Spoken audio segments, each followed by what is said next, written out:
William J. Federer is a nationally known speaker, a best-selling author, and president of Amerisearch, Inc. That's a publishing company dedicated to researching America's noble heritage. Bill's American Minute radio feature is broadcast daily across America and by the internet. His Faith and History television has aired on the TCT network on stations across America and via DirecTV. He's the author of at least 24 books, a frequent guest on television and radio, and former congressional candidate. And he's well known for his inspirational true stories from history. Welcome, Bill, to Economic War Room. Kevin, great to be with you. So glad to have you. I read your latest book, Silence Equals Consent, over the Memorial Day weekend, and I wanted to share it with all our viewers. It's really a wake-up call to the church, because the church has been silent lately, which means we've been consenting to literally the destruction of our morality here in America. You know, I did a CTN, Christian Television Network special with George Barna, and he brought out some interesting statistics. The areas with the largest percentage of Christians have the lowest voter turnout. The areas that are the largest percentage of Christians have the lowest voter turnout. It's like, what has gotten into their mind? And so I go through the two waves of pastors and churches that founded America.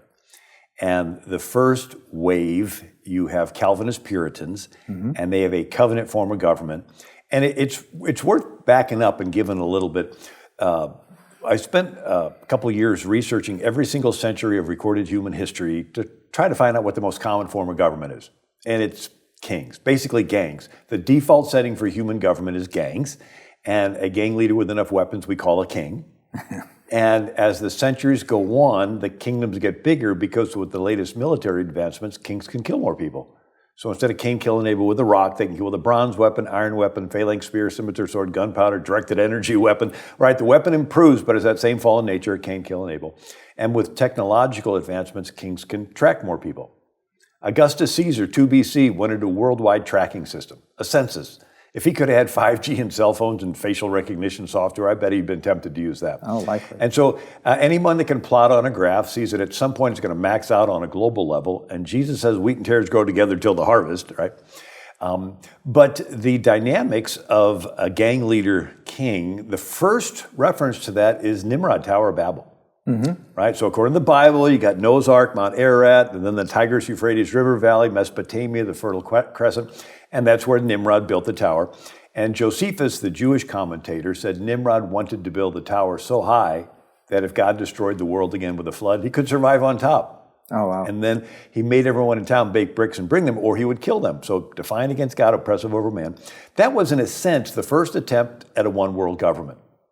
Right, the population of the world, according to most, anthropologists, began in the Mesopotamian Fertile Crescent. So here you have the population of the world, and one guy wants to control it. So that would have been, in a sense, the first attempt at a one-world government. God comes down, confuses the languages, and the people scatter into language groups that turn into nations. Nations were God's invention to postpone a one-world government.